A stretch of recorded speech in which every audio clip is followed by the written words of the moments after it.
ವೀಕ್ಷಕರೇ ನಮಸ್ಕಾರ. ಇದೇ 15ನೇ ತಾರೀಕು ಹುಬ್ಬಳ್ಳಿಯಲ್ಲಿ ಹುಬ್ಬಳ್ಳಿ ನಗರ ತಾಲೂಕು 11ನೇ ಕನ್ನಡ ಸಾಹಿತ್ಯ ಸಮ್ಮೇಳನ ಲಿಂಗರಾಜನಗರದ ಸಮುದಾಯ ಭವನದಲ್ಲಿ ಯಶಸ್ವಿಯಾಗಿ ನೆರವೇರಿತು. ಮಾರ್ಚ್ 15ರ ಇಡೀ ದಿನ ನಡೆದ ಈ ಸಮ್ಮೇಳನಕ್ಕೆ ಸಾಹಿತಿಗಳು, ಸಾಹಿತ್ಯಾಸಕ್ತರು, ಚಿಂತಕರು, ಕವಿಗಳು, ಮಹಿಳೆಯರು, ಉದ್ಯಮಿಗಳು, ರಾಜಕಾರಣಿಗಳು, ಹಿರಿಯ ವಿಚಾರವಂತರು ಇನ್ನೂ ಅನೇಕರು ಸಾಕ್ಷಿಯಾಗಿದ್ದರು. ಅಂದಿನ ದಿನ ಬೆಳಿಗ್ಗೆ 8:30ಕ್ಕೆ ಸಮುದಾಯ ಭವನದ ಮುಂಭಾಗದಲ್ಲಿ ರಾಷ್ಟ್ರಧ್ವಜ, ಕನ್ನಡ ಧ್ವಜ ಮತ್ತು ಕನ್ನಡ ಸಾಹಿತ್ಯ ಪರಿಷತ್ತಿನ ಧ್ವಜಾರೋಹಣ ನೆರವೇರಿತು. ಇದೇ ವೇಳೆ ಸಾಹಿತ್ಯ ಸಮ್ಮೇಳನಕ್ಕೆ ಚಾಲನೆಯನ್ನು ದೊರೆಯಿತು. ತದನಂತರ ವಾದ್ಯಮೇಳ ಸಮ್ಮುಖದಲ್ಲಿ ದಂಪತಿ ಸಮೇತವಾಗಿ ಸಮ್ಮೇಳನಾಧ್ಯಕ್ಷರ ಮೆರವಣಿಗೆ ನಡೆಯಿತು. ಈ ವೇಳೆ ಹಲವಾರು ಸಾಹಿತ್ಯಾಭಿಮಾನಿಗಳು ಭಾಗವಹಿಸಿದ್ರು. ಹುಬ್ಬಳ್ಳಿ ನಗರದ ಕನ್ನಡ ಸಾಹಿತ್ಯ ಸಮ್ಮೇಳನದ ಅಧ್ಯಕ್ಷರಾಗಿ ನಮ್ಮವರೇ ಆದಂಥ ಶ್ರೀಮತಿ ಸ್ನೇಹಾ ಅವರು 15 ಸಲ ಅವರು ಅಧ್ಯಕ್ಷರಾಗಿ ಆಗಿದ್ದಕ್ಕೆ ನಮಗೆ ಅತ್ಯಂತ ಹೆಮ್ಮೆಯ ವಿಷಯ ಆಗಿದೆ. ಈ ಒಂದು ಸಾಹಿತ್ಯ ಸಮ್ಮೇಳನ ಕಾರ್ಯಕ್ರಮ ಹುಬ್ಬಳ್ಳಿ ನಗರದಲ್ಲಿ, ಅದು ನನ್ನ ವಾರ್ಡಿನಲ್ಲಿ ಲಿಂಗರಾಜನಗರ ಸಮುದಾಯದಲ್ಲಿ ನಡೀತಾ ಇರೋದು, ಅದು ಅದಕ್ಕಿಂತ ಎಲ್ಲ ಹೆಚ್ಚಿನ ಒಂದು ಹೆಮ್ಮೆಯ ವಿಷಯ ಅಂತ ನಾನು ಹೇಳ್ತಾ ಇದ್ದೇನೆ. ಊರೆಲ್ಲ ನೆಂಟರು, ಕೇರಿಯೆಲ್ಲ ಬೆಳಗ, ದಾರುಣಿಯೇ ಕುಲದೈವ ಆಗಿರಲು ಯಾರನ್ನು ಬೆಳಲಿ ಸರ್ವಜ್ಞ ಎನ್ನುವಂತೆ ಅವರಿವರನ್ನದೇ ಇಲ್ಲಿ ಆಗಮಿಸಿದಂತ ಎಲ್ಲ ಕನ್ನಡ ಅಭಿಮಾನಿಗಳಿಗೂ ಎಲ್ಲರ ಪರವಾಗಿ ಧನ್ಯವಾದಗಳನ್ನು ಅರ್ಪಿಸ್ತಾ ಇದ್ದೇನೆ. ಜೈ ಹಿಂದ್, ಜೈ ಕನ್ನಡ. ನಂತರ ಕಲಬುರಗಿಯಿಂದ ಬಂದಂತ ಸಾಹಿತಿಗಳಾದ ಜಯಶ್ರೀ ವೀರಣ್ಣ ದಂಡೆಯವರು ಸಮ್ಮೇಳನವನ್ನು ಉದ್ಘಾಟಿಸಿದರು. ಕನ್ನಡ ಇವತ್ತಿಗೂ ಚಾಲನೆಯಲ್ಲಿರಲಿಕ್ಕೆ ಬಸವಾದಿ ಶರಣರು ಅವತ್ತು ನೀಡಿದ ವಚನ ಸಾಹಿತ್ಯದ ಕೊಡುಗೆನೇ ಕಾರಣ ಅಂತ ಹೇಳಿದರು. ಜಿಲ್ಲಾ ಕನ್ನಡ ಸಾಹಿತ್ಯ ಪರಿಷತ್ತಿನ ಅಧ್ಯಕ್ಷರಾದ ಡಾಕ್ಟರ್ ಲಿಂಗರಾಜ್ ಅಂಗಡಿಯವರು ಮಾತನಾಡ್ತಾ, ಸಾಹಿತ್ಯ ಭವನದ ದುರಸ್ತಿ ಮಾಡಿಸುವ ಸಲುವಾಗಿ ಅನೇಕ ರಾಜಕಾರಣಿಗಳನ್ನ, ಅಧಿಕಾರಿಗಳನ್ನ ಬೇಡಿದ್ದೇನೆ, ಆದರೆ ಯಾರೂ ಸ್ಪಂದನೆ ನೀಡಿಲ್ಲ. ಕಳೆದ 3 ವರ್ಷಗಳಿಂದ ಸಾಹಿತ್ಯ ಪರಿಷತ್ತಿಗೆ ಸರ್ಕಾರದಿಂದ ಯಾವುದೇ ಅನುದಾನ ಸಿಕ್ಕಿಲ್ಲ. ಈಗಿರುವ ಸರ್ಕಾರ ಪಂಚ ಗ್ಯಾರಂಟಿ ಕೊಟ್ಟಂತೆ ಸಾಹಿತ್ಯ ಗ್ಯಾರಂಟಿಯನ್ನು ಕೊಡಲಿ. ಸಾಹಿತ್ಯ ಪರಿಷತ್ತಿನ ಉಳಿವಿಗಾಗಿ ಹೋರಾಟಕ್ಕೆ ನಿಲ್ಲಲು ನಾನು ಹಿಂಜರಿಯುವುದಿಲ್ಲ ಎಂದು ಹೇಳಿದರು. ನಿಕಟಪೂರ್ವ ಸಮ್ಮೇಳನಾಧ್ಯಕ್ಷರಾದ KS ಕೌಜಲ್ಗಿ ಅವರು ಮಾತನಾಡ್ತಾ, ಕನ್ನಡದ ಬುದ್ಧಿಜೀವಿಗಳು ಮೌನವಾಗಿದ್ದಾರೆ. ಸಾಮಾಜಿಕ ಜಾಲತಾಣ ಮತ್ತು ಧಾರಾವಾಹಿಗಳಲ್ಲಿ ಕನ್ನಡದ ಕೊಲೆ ಆಗ್ತಾ ಇದೆ ಎಂದರು. ಮಧ್ಯಾಹ್ನದ ನಂತರ ಗೋಷ್ಠಿ ಹಾಗೂ ಕವಿಗೋಷ್ಠಿಗಳು ನಡೆದವು.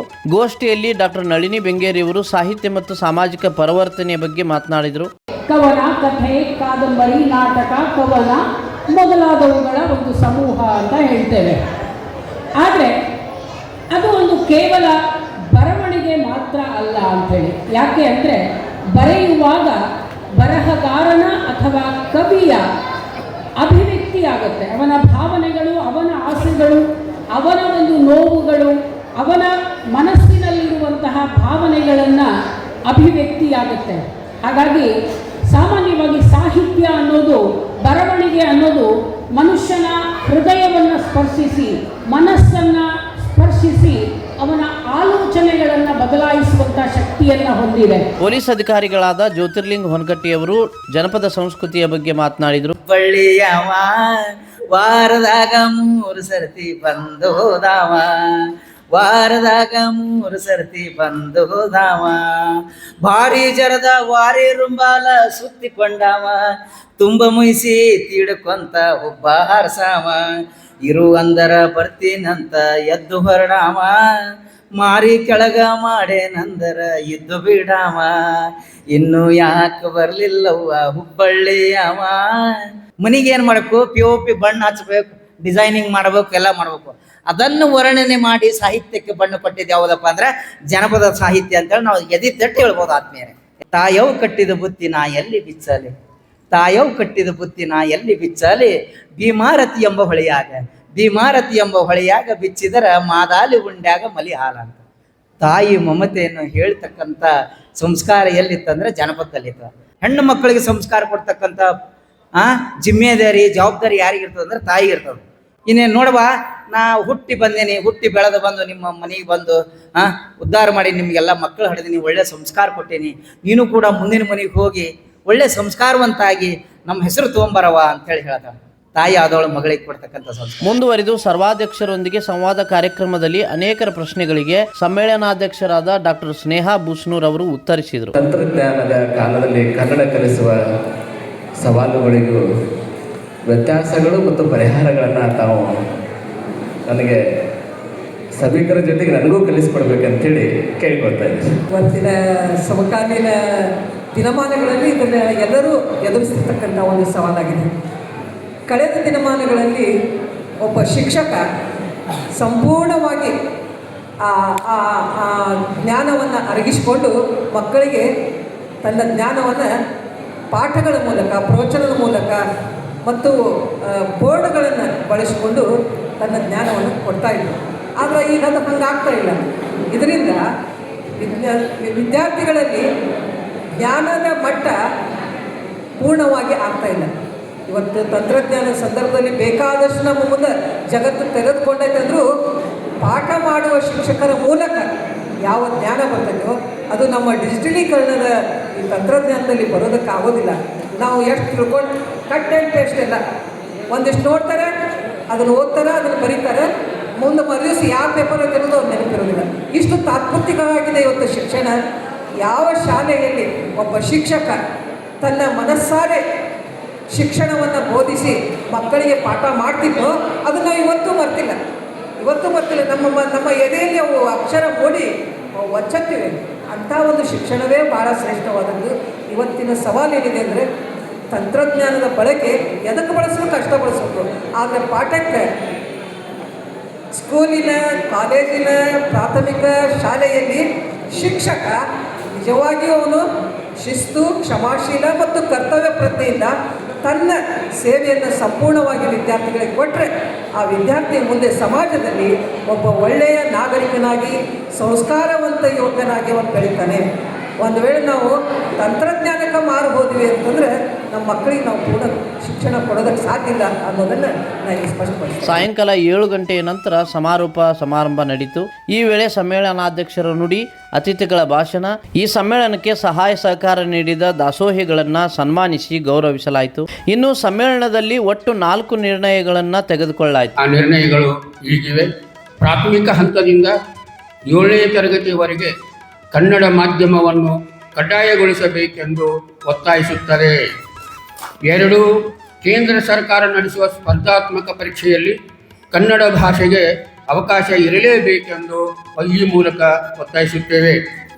ಕಲೆ, ಸಾಹಿತ್ಯ, ಸಾಂಸ್ಕೃತಿಕ ಅಕಾಡೆಮಿಗಳು ಕನ್ನಡ, ಕನ್ನಡಿಗ, ಕರ್ನಾಟಕದ ಅಸ್ಮಿತೆಯನ್ನು ಅಭಿವೃದ್ಧಿಪಡಿಸಲು ಕ್ರಿಯಾತ್ಮಕವಾಗಿ ಕೆಲಸವನ್ನು ಮಾಡಬೇಕೆಂದು ಒತ್ತಾಯಿಸುತ್ತೇವೆ. 4. ಹುಬ್ಬಳ್ಳಿಯಲ್ಲಿ ಒಂದು ಕನ್ನಡ ಸಾಂಸ್ಕೃತಿಕ ಭವನವನ್ನು ಸರ್ಕಾರ ಮತ್ತು ಮಹಾನಗರ ಸಭೆಗಳು ಸೇರಿ ಬೇಗನೆ ಆ ಒಂದು ಕಟ್ಟಡ ನಿರ್ಮಾಣ ಕಾರ್ಯಕ್ರಮವನ್ನು ಕೈಗೊಳ್ಳಬೇಕೆಂದು ಹೇಳಿ ಒತ್ತಾಯಿಸುತ್ತೇವೆ. ಕೊನೆಗೆ ಮಹಿಳಾ ಮಂಡಳಿಗಳಿಂದ ಸಾಂಸ್ಕೃತಿಕ ಕಾರ್ಯಕ್ರಮಗಳು ನಡೆದವು. ಹುಬ್ಬಳ್ಳಿ ತಾಲೂಕು ಕನ್ನಡ ಸಾಹಿತ್ಯ ಪರಿಷತ್ತಿನ ಅಧ್ಯಕ್ಷರಾದ ವಿದ್ಯಾ ವಂಟಮೂರಿ ಹಾಗೂ ಪದಾಧಿಕಾರಿಗಳು ಅಚ್ಚುಕಟ್ಟಾಗಿ ಕಾರ್ಯಕ್ರಮವನ್ನು ನಡೆಸಿಕೊಟ್ಟರು. ಅನೇಕರು ಈ ಸಮ್ಮೇಳನಕ್ಕೆ ಸಾಥ್ ನೀಡಿದರು. ಅನೇಕರು ಭಾಗವಹಿಸಿದ್ದರು, ಸಂತಸಪಟ್ಟರು. ಒಟ್ಟಾರೆಯಾಗಿ ಕನ್ನಡದ ಜಾತ್ರೆಯು ಯಶಸ್ವಿಯಾಗಿ ನೆರವೇರಿತು. ಇಂಗ್ಲೀಷ್ ಮಧ್ಯವರ್ತಿಯಾಗಿದ್ದೇವೆ, ಎಷ್ಟು ಇಂಗ್ಲೀಷಿಗೆ ಮಾರು ಹೋಗಿದ್ದೇವೆ ಅನ್ನೋದನ್ನು ಮಾತಾಡಬೇಕಾಗಿಲ್ಲ, ಆತ್ಮಾವಲೋಕನ ಮಾಡಿಕೊಳ್ಳೋಣ. ಇನ್ನು ಮುಂದೆ ಆ ತಪ್ಪನ್ನು ಸರಿಪಡಿಸಿ ನಾವೆಲ್ಲ ಕನ್ನಡದ ನುಡಿಗಾಗಿ, ಕನ್ನಡ ನಾಡಿಗಾಗಿ, ಕನ್ನಡ ನೆಲ ಜಲಕ್ಕಾಗಿ ನಾವು ನಮ್ಮ ಕೈಲಾದಷ್ಟು ಅದನ್ನು ಬೆಳೆಸುವ, ಬಳಸುವ ಕಾರ್ಯದಲ್ಲಿ ನಾವೆಲ್ಲ ಪ್ರತಿಜ್ಞಾಬದ್ಧರಾಗಿ ನಡೆದುಕೊಳ್ಳೋಣ ಅನ್ನತಕ್ಕಂಥದ್ದನ್ನು ಈ ಸಂದರ್ಭದಲ್ಲಿ ಹೇಳ್ತಾ, ನಾವು ಕನ್ನಡ ಕನ್ನಡ ಕನ್ನಡ ಮಾತಾಡ್ತೀವಿ, ಕೃತಿಯೊಳಗೆ ಅಷ್ಟು ಮಂದಿ ಅದೇ. ನನ್ನ ಮಾತೃಭಾಷೆ ಕನ್ನಡ ಇದ್ದಿದ್ದಿಲ್ಲ, ನಾನು ಸೌಜಿ ಭಾಷೆ, ಆದರೆ ಕನ್ನಡ ಕಲ್ತ್ವಿ. ಕನ್ನಡ ಅಷ್ಟೇ ಅಲ್ಲ, ಎಲ್ಲರೂ ಕನ್ನಡ ಬೆಳೆಸಿದ್ವಿ. ಇವತ್ತಿಗೂ ನಾನು ಬರೆದಂಥ ಕನ್ನಡ ಪುಸ್ತಕ ಕರ್ನಾಟಕ ವಿಶ್ವವಿದ್ಯಾಲಯದ ಕನ್ನಡ ಪ್ರಿನ್ಸಿಪಾಲರು, ಡೀನ್ರು ಬಿಡುಗಡೆ ಮಾಡ್ತಾರೆ. 84ನೇ ಸಾಹಿತ್ಯ ಸಮ್ಮೇಳನ ಹುಬ್ಬಳ್ಳಿಯಾಗಿತ್ತು. ಫಸ್ಟ್ 84ನೇ ಸಮ್ಮೇಳನ ಆದಮೇಲೆ ನಾವು ಸುಮಾರು 26 ಲಕ್ಷ ರೂಪಾಯಿ ಕೂಲಿ ಇಟ್ಟು ಬಂದೇವೆ. 26 ಲಕ್ಷ ಬ್ಯಾಂಕ್ನೊಳಗೆ ಇಟ್ಟು ಬಂದೇವಿ. ಆ ಟೈಮ್ನೊಳಗೆ 1 ಎಕರೆ 1 ಗುಂಟೆ ಜಾಗ DC ಇಂದ ಲೀಸ್ ಮಾಡಿ ತೊಗೊಂಡ್ವಿ.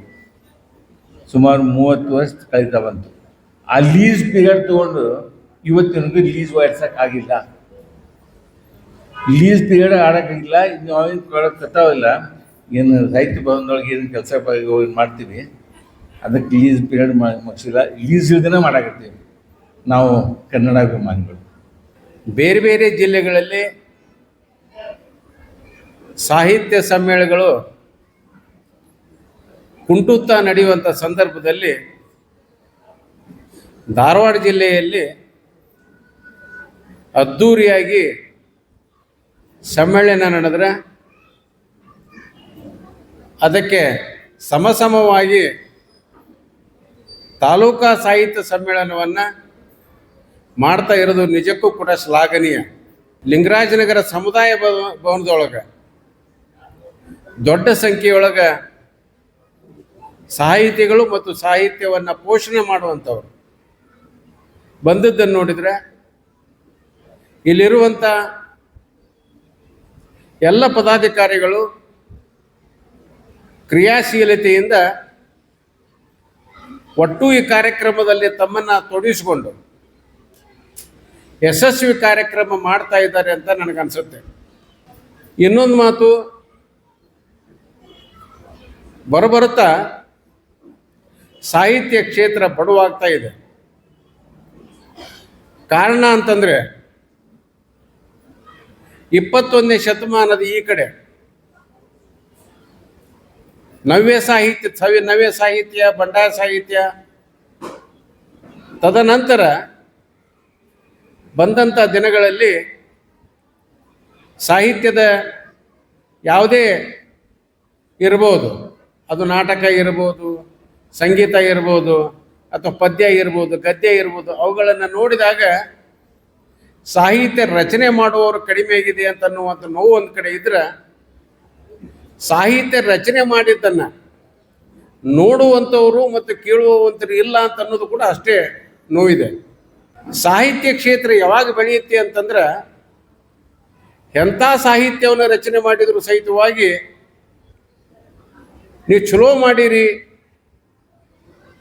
ಇಂಥ ಸಾಹಿತ್ಯ ರಚನೆಯನ್ನು ಮಾಡಿ ಗದ್ಯ ಬರೀರಿ, ನಾಟಕವನ್ನು ಬರೀರಿ, ಪದ್ಯ ಬರೀರಿ, ಕಥೆಗಳನ್ನು ಬರೀರಿ, ಕಾದಂಬರಿಗಳನ್ನು ಬರೀರಿ, ಪತ್ತೆದಾರಿ ಕಾದಂಬರಿಗಳು ಬರೀರಿ ಅಂತ ಹುರುಪು ಮಾಡಿ ಬೆನ್ನು ಚಪ್ಪರಿಸಿದ್ರೆ 4 ಜನ ಬರೀತಾರೆ.